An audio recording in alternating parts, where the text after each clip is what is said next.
High, আমি Monir Hossain, ACCA member. আপনাদেরকে সবাইকে স্বাগত জানাচ্ছি basic to intermediate excel training এ।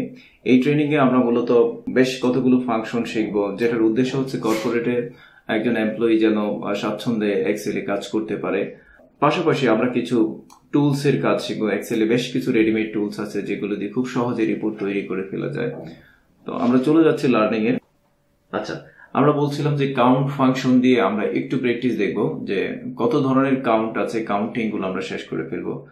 যদি এমন হয়, আমি এই সিনারিটা এভাবে থাকুক, কারণ এই এক্সেলের শিটটাকে আপনাদের সাথে শেয়ার করা হবে যেন আপনারা আরো প্র্যাকটিস করতে পারেন। আর যদি এমন হয় যে এখানে 200 কোনো একটা কারণে আমি প্রত্যেক সেলসম্যানের নিচে হতে পারে, এটা তাদের সেলস এর ফিগার বা তাদের কোনো আইডি কিছু একটা হতে পারে। এখানে আবার কিছুই নাই, এখানে আরেকজন সেলসম্যান,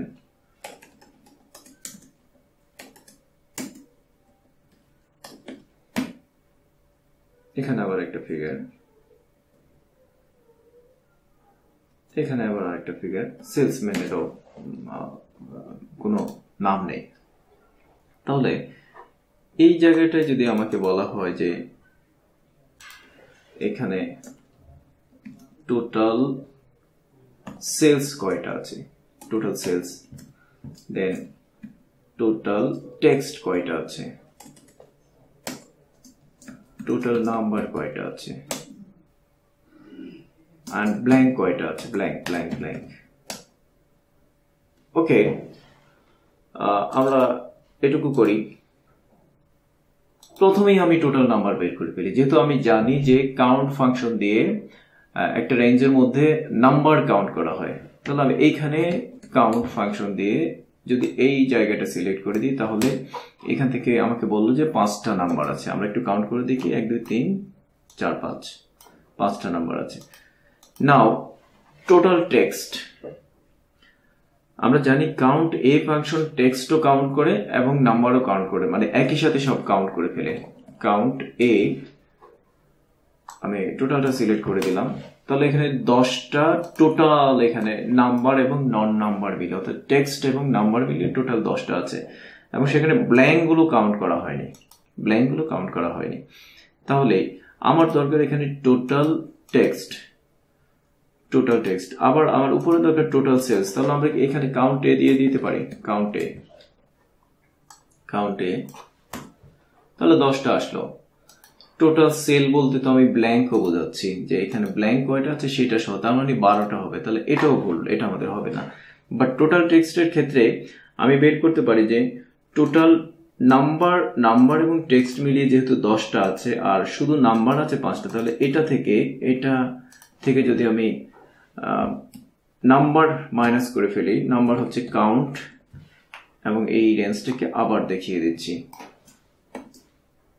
কাউন্ট। তাহলে আমি টোটাল টেক্সট পেলাম 5টা, টোটাল নাম্বার পেলাম 5টা, এন্ড টোটাল সেল।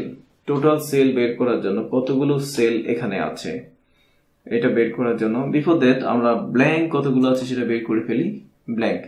ব্ল্যাঙ্ক বের করার জন্য আমাদের একটা ফাংশন আছে কাউন্ট ব্ল্যাঙ্ক। কাউন্ট ব্ল্যাঙ্ক, কতগুলো ব্ল্যাঙ্ক আছে এই রেঞ্জের মধ্যে আমাকে বের করে দেবে। এখানে 2টো ব্ল্যাঙ্ক আছে। এবার আমি জানি আমার টোটাল টেক্সট এবং নাম্বার মিলিয়ে আছে 10টা, that is counted by count A, count A. তাহলে এখানে পেলাম 10টা।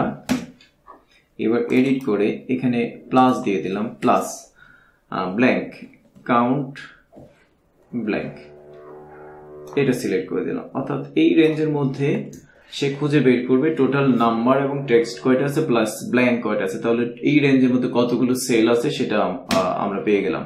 আর এই কাজটাই যদি কেউ একটা ফাংশন দিয়ে করতে চান, তাহলে আপনি সেলস ফাংশন, রোজ ফাংশন ইউজ করতে পারেন। রোজটা হচ্ছে, একটু খেয়াল করে দেখেন, Returns the number of rose in a reference or এরে। রোজ ফাংশনটা দিয়ে যখন আপনি এইভাবে সিলেক্ট করলেন, তাহলে এখানে কতগুলো সেল আছে, সেখানে ডাটা থাকুক আর না থাকুক সেটা বিষয় না, কতগুলো সেল আছে সেই নাম্বারটা আপনাকে দেখাবে। অবশ্যই 12 হতে হবে। তাহলে আমরা কাউন্টিং এর যত ধরনের বিষয় আছে আমরা এই ছোট্ট এক্সাম্পলটা দিয়ে শিখে ফেললাম। ডেফিনেটলি অনেক ধরনের অ্যানালিসিস আছে যেখানে আপনাকে কাউন্ট করতে হবে, কাউন্ট ফাংশন, কাউন্ট এ ফাংশন, কাউন্ট ব্ল্যাঙ্ক ফাংশন এগুলো ইউজ করতে হবে। তো বন্ধুরা আজ এ পর্যন্তই। এক্সেলের পরবর্তী ক্লাসের আমন্ত্রণ জানিয়ে আমি আজকে এখানেই শেষ করছি। বিদায়, আল্লাহ হাফেজ।